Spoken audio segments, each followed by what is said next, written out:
नमस्कार, मैं रविश कुमार। देश ने टॉपिक बदल लिया है। सेना की जगह शिवसेना आ गई है। शिवसेना रहेगी या टूट जाएगी, इसे लेकर खबरें आज दिल्ली, मुंबई और सूरत के बीच भागती दौड़ती रहीं। जो देश एक दिन पहले अग्निवीरों की गिनती में लगा था कि 4 साल बाद सेना में कितने रखे जाएंगे और कितने निकाल दिए जाएंगे, वह देश महाराष्ट्र में विधायकों को गिनने लग गया कि शिवसेना एनसीपी के कितने विधायक बीजेपी में चले जाएंगे या अलग पार्टी बना लेंगे। महाराष्ट्र में शिवसेना के विधायक आज सुबह नॉट रीचेबल हो गए। उनका फोन बंद हो गया। खबरें आने लगी कि शिवसेना के कई सारे विधायक सूरत में हैं। अपनी पार्टी से संपर्क तोड़कर भी विधायक 5 स्टार ही जाते हैं ताकि किसी और के लिए संपर्क करना मुश्किल ना हो। यहीं पर ठहरे हैं महाराष्ट्र के लोक निर्माण मंत्री और शिवसेना के विधायक एकनाथ शिंदे। इस तरह से देश में छाया सेना का टॉपिक पीछे जाता है, शिवसेना का टॉपिक आगे आता है। बात हो रही थी कि अग्निवीर से सेना कमजोर हो सकती है और टूटने लगी शिवसेना। गिनती होने लगी कि शिंदे के साथ कौन कौन है, कितने विधायक हैं। आज की कहानी के किरदार का नाम एकनाथ संभाजी शिंदे। हम भी सारा काम छोड़कर इनके बारे में जानने लग गए तो 19 जून की यह तस्वीर मिली। 2 दिन पहले एकनाथ शिंदे मुख्यमंत्री उद्धव ठाकरे और उनके बेटे आदित्य ठाकरे के साथ मंच पर बैठे शिवसेना की 56वीं सालगिरह मना रहे हैं। इस मौके पर ट्वीट कर शिव सैनिकों को मनपूर्वक बधाई दे रहे हैं। उससे पहले 16 जून को आदित्य ठाकरे के साथ अयोध्या जाते हैं और साथ साथ आरती करते हैं। इस दौरे को ऐतिहासिक बताते हैं। 13 जून को आदित्य ठाकरे का जन्मदिन मनाते हैं। क्या 13, 16 और 19 जून को उद्धव ठाकरे, आदित्य ठाकरे, किसी को भनक नहीं लगी कि 21 जून को एकनाथ से संपर्क टूटने वाला है? उन्हें आंख दिखाने लगेंगे एकनाथ। 1 साल पहले 22 अगस्त को मोदी सरकार में मंत्री नारायण राणे का बयान छपा है कि एकनाथ शिंदे को शिवसेना में दिक्कत हो रही है, अगर आना चाहें तो बीजेपी में शामिल कराऊंगा। एकनाथ शिंदे उसका खंडन करते हैं और कहते हैं कि नारायण राणे महाराष्ट्र विकास आघाड़ी सरकार में भ्रम फैलाना चाहते हैं। मैं शिवसेना में काफी खुश हूं। आज नारायण राणे ने ट्वीट किया कि शाबाश एकनाथ जी, आपने सही समय पर सही फैसला लिया। 4 बार विधायक बनने से पहले एकनाथ ऑटो रिक्शा चलाते थे। अब तो उनके बेटे श्रीकांत शिंदे कल्याण से सांसद भी हैं। शिंदे की बगावत के पीछे कौन है, बगावत के पीछे कब से काम चल रहा है, इसकी आधिकारिक जानकारी अभी सामने नहीं आई है। मगर सूरत के ले मेरिडियन होटल में देखकर आप संतोष कर सकते हैं कि शिवसेना के बागी अच्छी जगह गए हैं। इसी अच्छी जगह से एकनाथ शिंदे ने विधायक दल के नेता पद से हटाने के बाद अपने ट्विटर हैंडल से शिवसेना का नाम हटा दिया और कहा कि हम ही असली शिवसेना हैं। उस वक्त एकनाथ शिंदे ट्वीट करते हैं और लिखते हैं कि हम बाला साहब के पक्के शिव सैनिक हैं। बाला साहब ने हमें हिंदुत्व सिखाया है। बाला साहब के विचारों और धर्मवीर आनंद दीघे साहब की शिक्षाओं के बारे में सत्ता के लिए हमने कभी धोखा नहीं दिया और ना कभी देंगे। इस ट्वीट के बाद ही लग गया कि वे जल्दी ही भारी भरकम नैतिक स्टैंड लेने वाले हैं, जिससे भारतीय राजनीति की सारी नैतिकताएं लजाकर बुलबुला हो जाएंगी। अगर यह धोखा नहीं तो फिर मित्रता क्या है, आप बहस कर सकते हैं। वैसे इसके बाद भी एकनाथ शिंदे ने शिवसेना को एक मौका दिया। पार्टी के विधायकों के साथ सूरत चले गए। क्या यह धोखा नहीं? क्या इस 5 स्टार में दोस्ती निभाने के लिए गए हैं?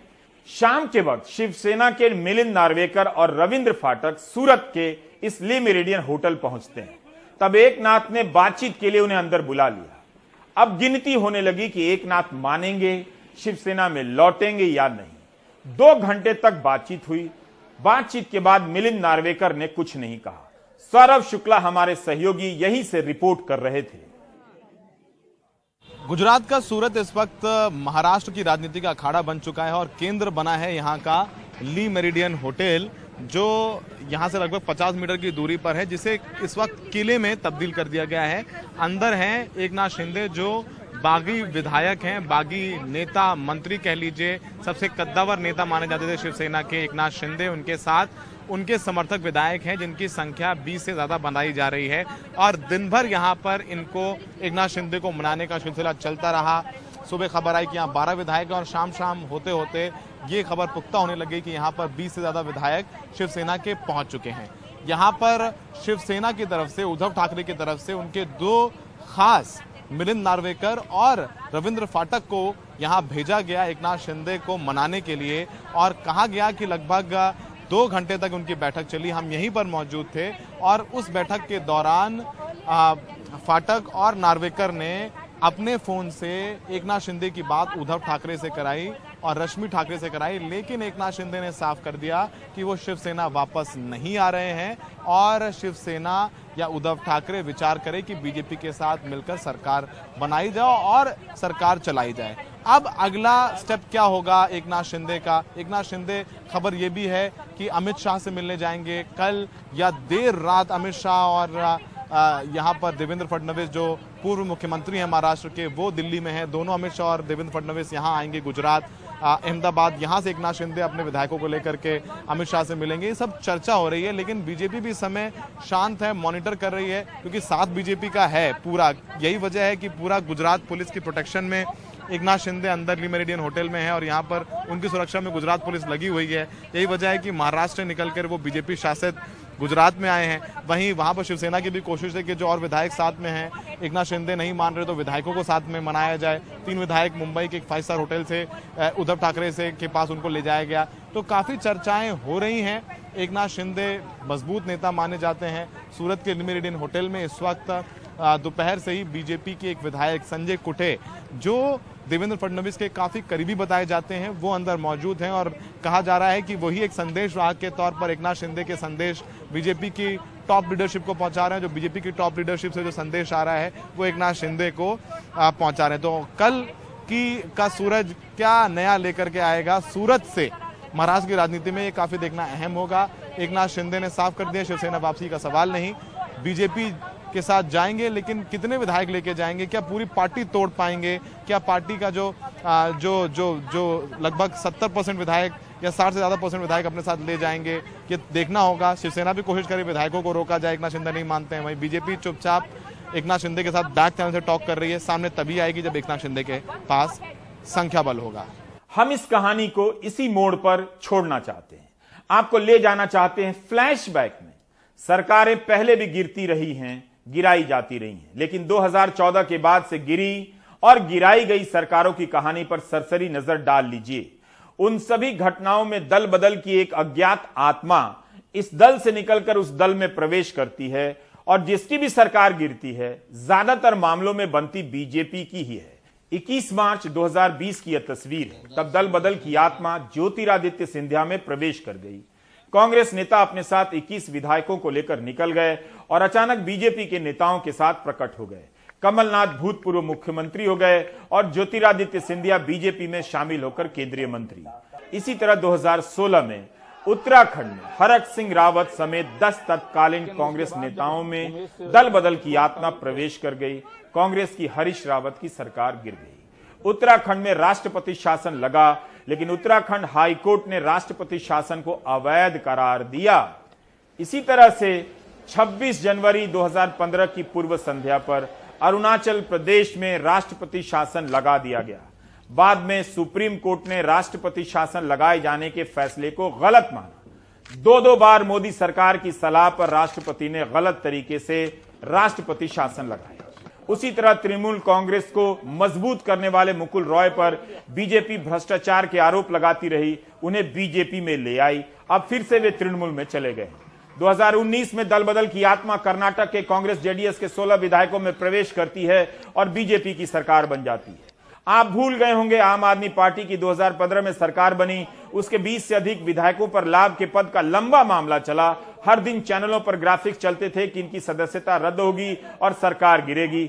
आम आदमी पार्टी यह तूफान झेल गई। हिंदुत्व की राजनीति में वर्चस्व की लड़ाई चल रही है। शिवसेना ने बीजेपी के हिंदुत्व को चुनौती दी है। इस लड़ाई की बुनियाद 2014 के महाराष्ट्र विधानसभा चुनाव के समय पड़ गई। महाराष्ट्र में 35 सालों से दोस्त रहे शिवसेना को विपक्ष में बैठना पड़ा। सितंबर 2014 में अनंत गीते मोदी कैबिनेट से इस्तीफा देते हैं। महाराष्ट्र विधानसभा में एकनाथ शिंदे विपक्ष के नेता बनाए जाते हैं। अब बीजेपी और शिवसेना आमने सामने हो जाती है। 2019 के लोकसभा चुनाव में शिवसेना और बीजेपी साथ लड़ते हैं। शिवसेना को आश्वासन मिलता है कि राज्य की सरकार में बराबर की हिस्सेदारी मिलेगी।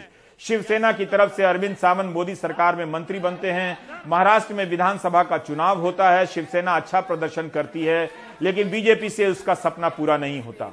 नवंबर 2019 में अरविंद सावंत मोदी सरकार से इस्तीफा देते हैं। शिवसेना एनसीपी और कांग्रेस की मदद से सरकार बनाती है। इससे पहले भी कई बार महाराष्ट्र की सरकार गिरते गिरते बची है। इसका श्रेय कभी शरद पवार को गया, कभी उद्धव ठाकरे को।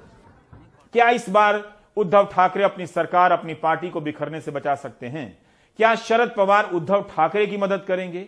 कहीं यह भगदड़ शिवसेना से होते हुए एनसीपी और कांग्रेस में तो पहुंचने वाली नहीं। देवेंद्र गंगाधर राव फडणवीस मुख्यमंत्री। महाराष्ट्र की राजनीति की यह क्लासिक तस्वीर है। उस समय उद्धव ठाकरे सरकार बनाने की तैयारी में थे। सुबह 8:11 पर यह तस्वीर ट्वीट होती है कि राज्यपाल भगत सिंह कोश्यारी देवेंद्र फडणवीस और अजीत पवार को शपथ दिला रहे हैं। देवेंद्र फडणवीस दूसरी बार मुख्यमंत्री बनते हैं और अजीत पवार उनकी सरकार में उप मुख्यमंत्री। मास्टर स्ट्रोक की ध्वनि गूंज उठती है। मोदी का मास्टर स्ट्रोक हो गया। हंगामा मचता है। बीजेपी ने एनसीपी तोड़ दी, लेकिन तभी एनसीपी एक्शन में आती है। गेम पलटता है, अजीत पवार एनसीपी में आ जाते हैं। सोहित ने आज दोपहर यह तस्वीर भेजी। सरकार गिरने की खबरों के बीच अजीत पवार मंत्रालय में बैठक ले रहे थे। क्या इस बार भी उनकी कोई भूमिका होने वाली है? जबकि एनसीपी के विधायक भी नॉट रीचेबल हो गए। एक विधायक अजीत पवार शाम को उद्धव ठाकरे से मिलने उनके सरकारी निवास स्थान वर्षा जाते हैं। क्या अजीत पवार शिवसेना में टूट और सरकार के गिरने से बचा सकते हैं? उधर दिल्ली में शरद पवार और प्रफुल्ल पटेल मिलते हैं। शरद पवार ने दिल्ली में कहा कि जो हो रहा है शिवसेना का आंतरिक मामला है, शाम को मुंबई जाएंगे। पिछले 2-2.5 साल में this is the third incident. इससे पहले 2 हुए थे। मुझे याद है कि जब उद्धव ठाकरे जी का सरकार बना, इससे पहले कुछ हमारे एमएलए को उठाकर यहाँ हरियाणा में गुड़गांव में कुछ एरिया में रखे गए थे, मगर बाद में वहाँ से निकलकर वो वापस आ गए। सरकार बनाया। सरकार बनने के बाद पिछले 2.5 साल सरकार ठीक से चल रहा है। कल वहाँ इलेक्शन था और जहाँ तक एनसीपी है कि एनसीपी के 2 कैंडिडेट थे और दोनों कैंडिडेट को जो वोटों का कोटा हम लोगों ने दिया था वो पूरी तरह से मिला। एनसीपी का एक भी वोट इधर से उधर नहीं गया। बिल्कुल डिसिप्लिनली हमारे एमएलए ने वोटिंग वहाँ किया और इससे वो जो कुछ कल का इंसिडेंट था, इसमें हम किसी में हम नाराज नहीं है। एक बात सच है कि हमारे फ्रंट का एक कैंडिडेट वो जीत नहीं सका। वहाँ कुछ वोटों की कमियाँ वहाँ आ गई। वहाँ जो अंडरस्टैंडिंग है तीनों पार्टी में, इसमें शिवसेना के पास मुख्यमंत्री की जिम्मेदारी है, जबकि सीएम एनसीपी के पास है और इन्फोर्समेंट बाकी जो मंत्रालय है इसकी जिम्मेदारी सरकार के कांग्रेस के ऊपर है। जहाँ तक लीडरशिप में कुछ बदलाव करना या किसी को वहाँ मौका देना, वो उनका इंटरनल इशू है। जो शिवसेना की लीडरशिप इस पर जो कुछ तय करेंगे इसके साथ हम रहेंगे, मगर मुझे पूरा विश्वास है कि उद्धव ठाकरे के नेतृत्व पर वहाँ जो गवर्नमेंट चलाई है इसमें कोई बदलाव करने की आवश्यकता हमें लगती नहीं। शरद पवार का बयान आता है कि शिवसेना, कांग्रेस और एनसीपी साथ हैं। यह एक रूटीन सा बयान था या सरकार के बचने की उम्मीद जा चुकी थी, साथ रहने की ही बच गई थी? शिवसेना के टूटते ही महाराष्ट्र की सरकार का भी गिरना तय है, जिसमें एनसीपी पार्टनर है।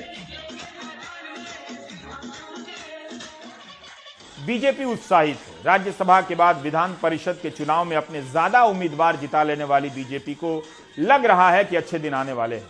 दिल्ली में बीजेपी के नेताओं के मिलने की खबरें आने लगती हैं, लेकिन कोई बड़ा नेता कैमरे के सामने आकर बयान नहीं देता है। महाराष्ट्र बीजेपी के अध्यक्ष चंद्रकांत पाटिल का उस वक्त बयान आता है कि बीजेपी का कोई रोल नहीं। मैंने कहा था कि 10 तारीख का गुलाल मैंने बचा के रखा है, वो बम को 20 को यूज करेंगे। शिंदे जैसा कद्दावर नेता शिवसेना का जाके गुजरात में जाके बैठ जाते हैं एक होटल में, तो स्वाभाविक तौर पर कहीं ना कहीं पूरी तैयारी है, प्लानिंग है। पूछना पड़ेगा। मैं भी ट्राई कर रहा हूँ उनको पूछने के लिए, भाई क्या बात है, तो आपको पता चले तो मुझे बता देना। अजीत पवार के साथ जब हुआ था तब यहीं पर रह गए थे, इसलिए होटलों में चूंकि शिवसेना की यूनियन थी तो वो मामला जो है कि फेल हो गया था, फ्लॉप हो गया, तो इस बार गुजरात चुना गया। मुझे समझो कि ये ऑपरेशन कोई हमारा ऑपरेशन नहीं है, जिनका है उनको ये सारे प्रश्न आपने पूछने पड़ेंगे। अगर बीजेपी का रोल नहीं है तो क्या ईडी या अन्य जांच एजेंसियों का है?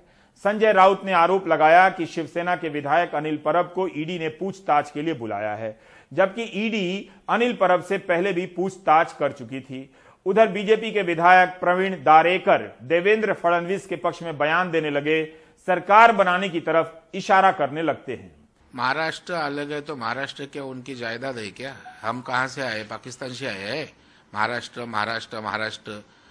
में सबसे बड़ी पार्टी भारतीय जनता पार्टी है, लोकप्रिय लीडर देवेंद्र फडणवीस है। तो महाराष्ट्र किसी के बाप की जागीरदारी नहीं है। हम भी महाराष्ट्र के, हमारा महाराष्ट्र है, और 2.5 साल में आप महाराष्ट्र की क्या बाट लगाई है वो महाराष्ट्र देख रहे हैं, तो दुरुस्त करने की जिम्मेदारी हमारी है। तो महाराष्ट्र की चिंता हमें है, आपको सत्ता की चिंता है। शाम के 7 बजते बजते यह तस्वीर साफ होने लगी कि उद्धव ठाकरे हालात नहीं संभाल पाए हैं।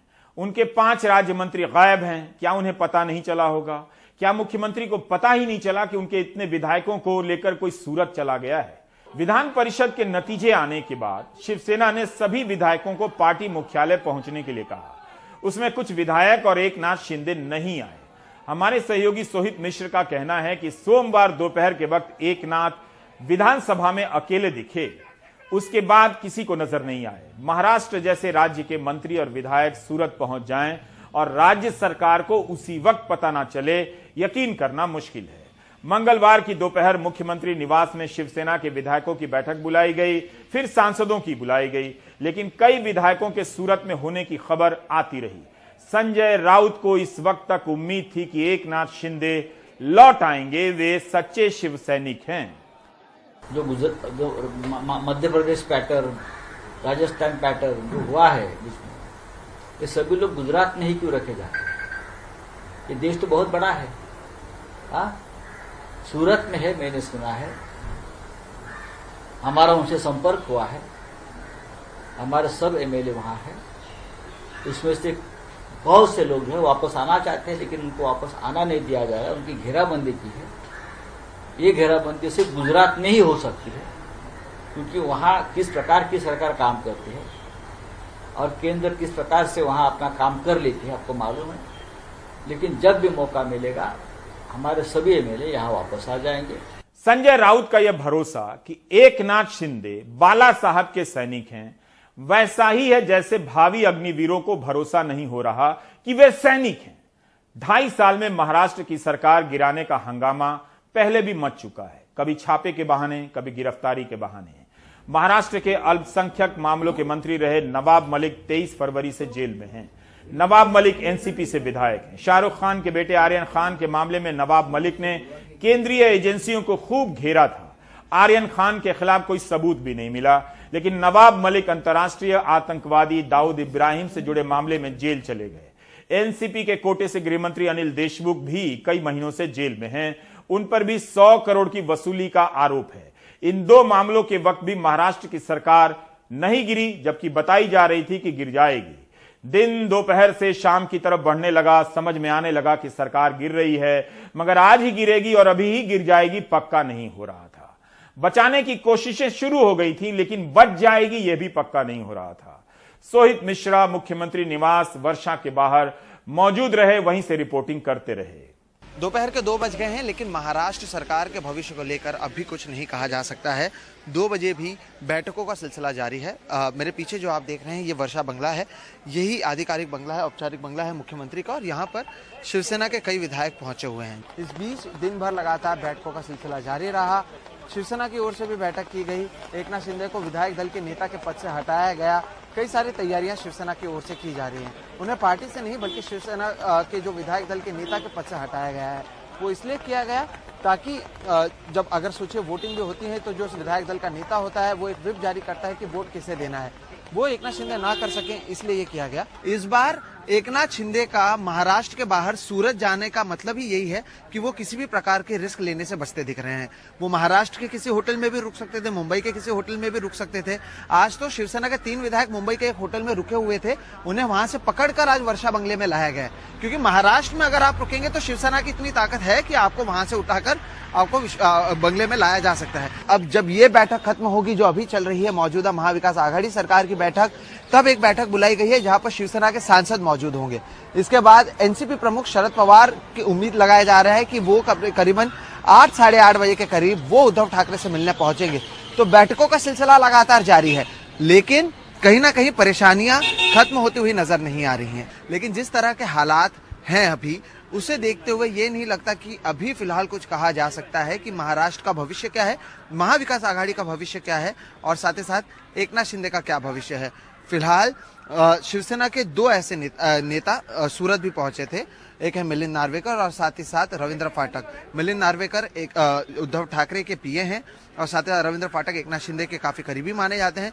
दोनों ने उनसे बातचीत कर उनको अपनी तरफ लाने की कोशिश की। हालांकि उन्होंने वहां पर मिलिंद नार्वेकर ने मुख्यमंत्री उद्धव ठाकरे से भी बात करवाई, लेकिन उसके बावजूद कोई ठोस हल नहीं निकल पाया है। अब आपको इसमें यह भी समझना है कि एकनाथ शिंदे ने ट्वीट किया था। एकनाथ शिंदे ने ट्वीट कर लिखा था कि वो बाला साहेब ठाकरे के पार्टी से आते हैं और वो उनके कट्टर समर्थक हैं। साथ ही साथ वो आनंद दीघे, जो थाने के एक बड़े शिवसेना के नेता थे, उनकी मृत्यु हो गई है, वो उनके फॉलोअर हैं और उनके लिए सत्ता का कोई महत्व नहीं है, ये उनकी ओर से कहा गया।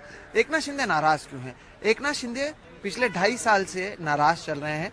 दरअसल अगर ठाकरे परिवार को आप छोड़ दें तो शिवसेना में वो सबसे बड़े नेता हैं, लेकिन इसके बावजूद उनको कहना है कि उनको साइडलाइन करने की कोशिश की गई, उनकी ताकत जो थी या उनके जो पावर्स थे उसको कम करने की कोशिश की गई और उनके सामने दूसरे लोगों को बड़ा करने की कोशिश की गई। ऐसी बात नहीं है कि ये शिवसेना को पता नहीं था, लेकिन 2.5 साल तक उस पर कोई हल नहीं निकला, जिसके बाद अब एकनाथ शिंदे अपने कई विधायकों को लेकर सूरत में मौजूद हैं। ये आप देखिए किस समय हो रहा है, जब जो मुख्यमंत्री है वो खुद महाराष्ट्र के जो मुख्यमंत्री हैं वो शिवसेना पक्ष प्रमुख और खुद उद्धव ठाकरे हैं, लेकिन इसके बावजूद शिवसेना के पास अपने ही विधायक महाराष्ट्र में मौजूद नहीं है। ऐसे में खतरे की घंटी जरूर बरकरार है, लेकिन अभी कुछ भी कहना सही नहीं होगा। हर कोई वेट एंड वॉच पर है, चाहे वो बीजेपी हो, शिवसेना हो, कांग्रेस हो या फिर एनसीपी हो। तो 2019 में जिस तरह से हमने देखा था, अजित पवार जब चले गए थे 3 दिन की सरकार बनी थी, लेकिन बाद में महाविकास आघाड़ी सरकार बन गई थी। लेकिन 2022 में क्या कुछ होता है, इस पर नजर बनी रहेगी। मुंबई से कैमरा पर्सन राजेंद्र दयालकर के साथ सोहित मिश्रा, एनडीटीवी इंडिया।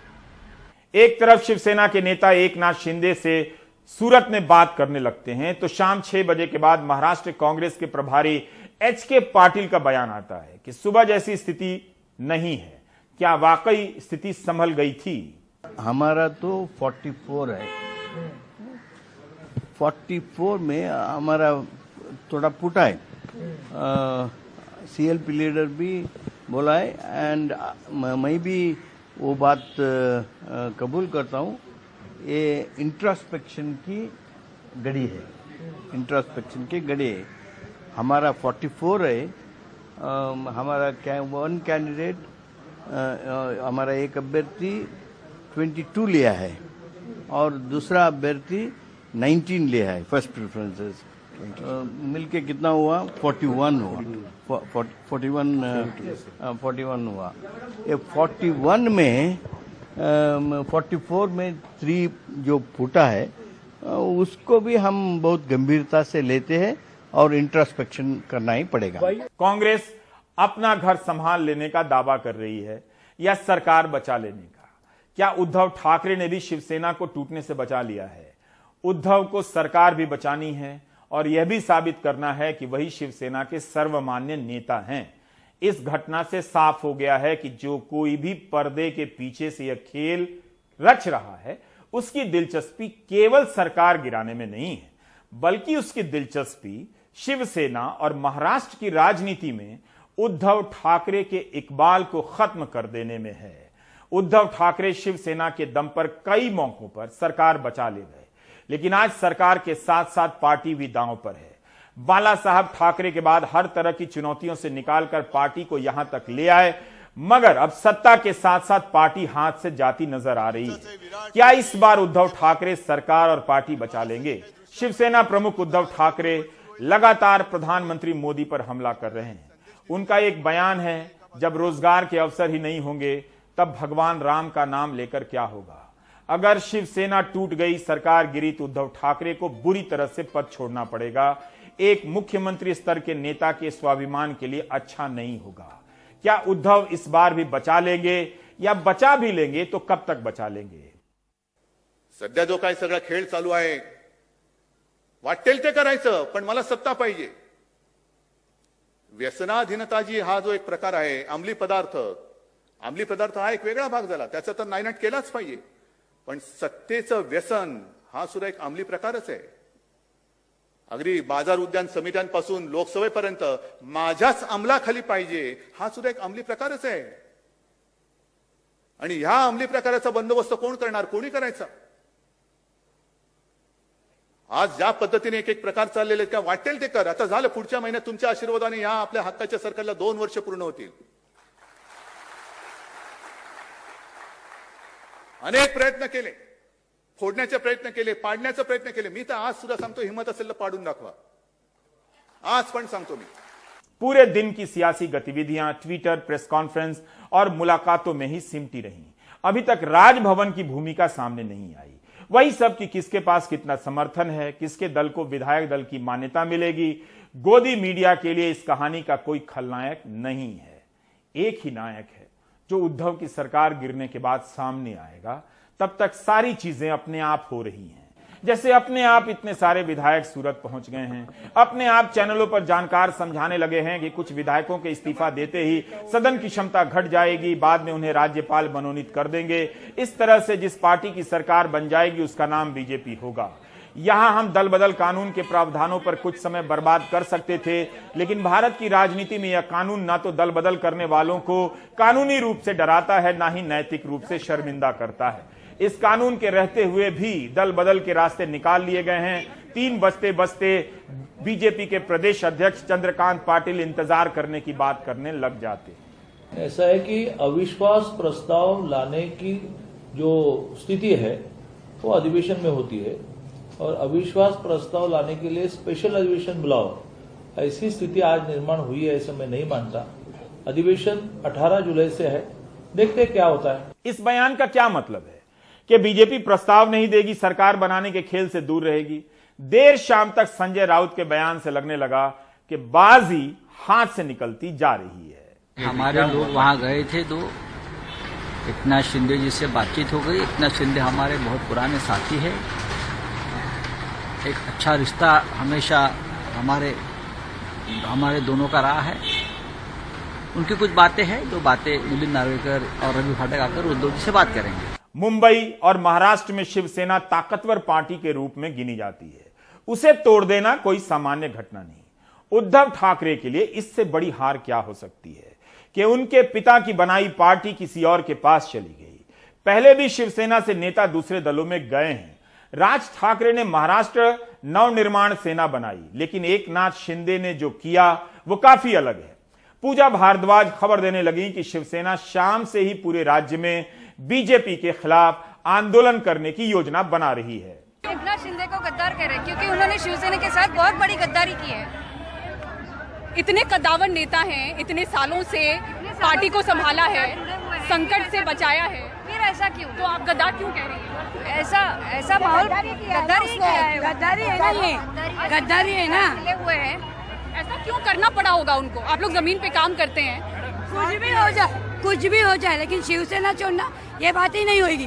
कुछ भी हो जाए पक्ष में, पक्ष का कुछ होएगा, कुछ मालूम उनका कुछ रहेगा, फिर भी शिवसेना जो ना माननीय मुख्यमंत्री जी के पीठ में ये करना, ये गद्दारी है। हमारे लिए तो गद्दारी है, हम शिवसैनिक है और शिवसेना के लिए गद्दारी है। शिंदे के बारे में कहा जा रहा है कि वो चाहते हैं बीजेपी के साथ गठबंधन हो जाए। नहीं, शिवसैनिक क्या चाहते हैं? हमारे बड़े नेता इसका जवाब देंगे। आप लोग क्यों इकट्ठा है यहाँ पे? साथ हम लोग उद्धव साहब के साथ कहने के लिए हम लोग यहाँ है, और पूरी महाराष्ट्र की जनता है वो उद्धव साहब के साथ है। महाराष्ट्र की जनता का कहना है कि मुख्यमंत्री माननीय उद्धव जी साथ ही रहना चाहिए। इतनी बड़ी संख्या में अगर सहयोगी उनके साथ गए हैं तो शिवसैनिक अभी अपना अस्तित्व शिवसेना का कहाँ देखते हुए नजर आ रहे हैं जमीन पर?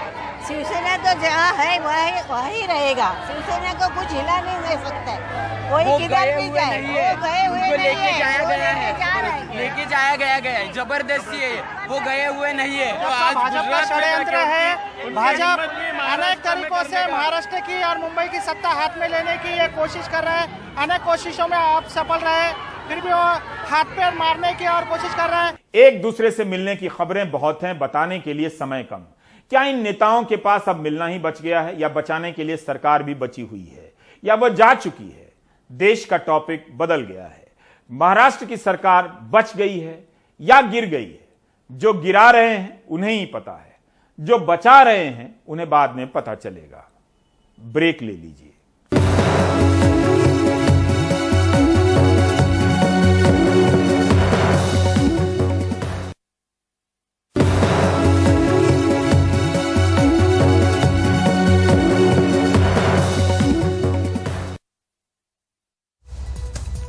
यूपीए की ओर से यशवंत सिन्हा को राष्ट्रपति पद का साझा उम्मीदवार घोषित करने के बाद एनडीए ने भी राष्ट्रपति पद के लिए अपने उम्मीदवार का ऐलान कर दिया है। बीजेपी की नेता रहीं झारखंड की पूर्व राज्यपाल द्रौपदी मुर्मू को एनडीए ने राष्ट्रपति पद के लिए अपना उम्मीदवार बनाया है। 64 साल की द्रौपदी मुर्मू ओडिशा की नवीन पटनायक सरकार में मंत्री रह चुकी हैं और इसके अलावा वहां बीजेपी विधायक रह चुकी हैं। बीजेपी संसदीय दल की बैठक में आज एनडीए के घटक दलों के साथ विचार विमर्श के आधार पर द्रौपदी मुर्मू के नाम पर मुहर लगाई गई। राष्ट्रपति पद के नामांकन के लिए 29 जून आखिरी तारीख है और 18 जुलाई को चुनाव होना है।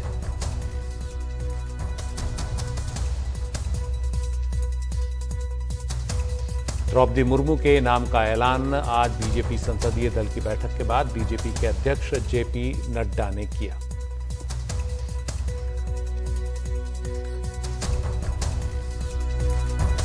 एक सर्वसम्मति इस बात पर बनी कि सभी नामों पर चर्चा हुई, विस्तृत चर्चा हुई, लेकिन कुल मिलाकर के ये बात सामने आई कि हमें प्रत्याशी के रूप में कोई पूर्व से ढूंढना चाहिए, भारत के पूर्वी क्षेत्र से ढूंढना चाहिए और हो सके और हमारा प्रयास हो महिला को हमको स्थान देना चाहिए। और आज तक कोई आदिवासी ट्राइबल प्रत्याशी राष्ट्रपति के रूप में नहीं आया है, इसलिए हमें ट्राइबल पर, और पहली बार कोई ट्राइबल को भारतीय एनडीए की तरफ से हम कैंडिडेट बना सकेंगे ऐसा संसदीय बोर्ड, पार्लियामेंट्री बोर्ड का मत था। और इसलिए श्रीमती द्रौपदी मुर्मू, इनको राष्ट्रपति का प्रत्याशी घोषित किया गया है एनडीए की तरफ से।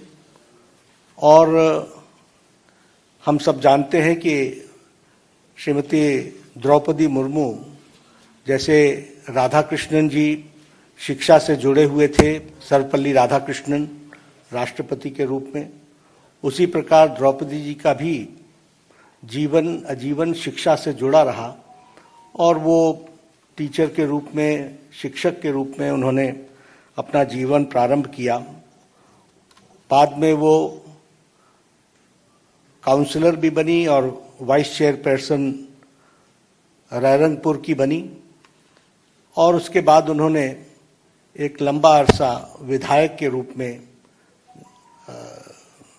देखा और विधायक के रूप में वो मंत्री बनने का भी उनको सौभाग्य मिला। उन्होंने सरकार में मंत्री के रूप में भी गवर्नमेंट ऑफ उड़ीसा में transport, commerce, animal husbandry ministry और फिशरीज मिनिस्ट्री को भी उन्होंने संभाला।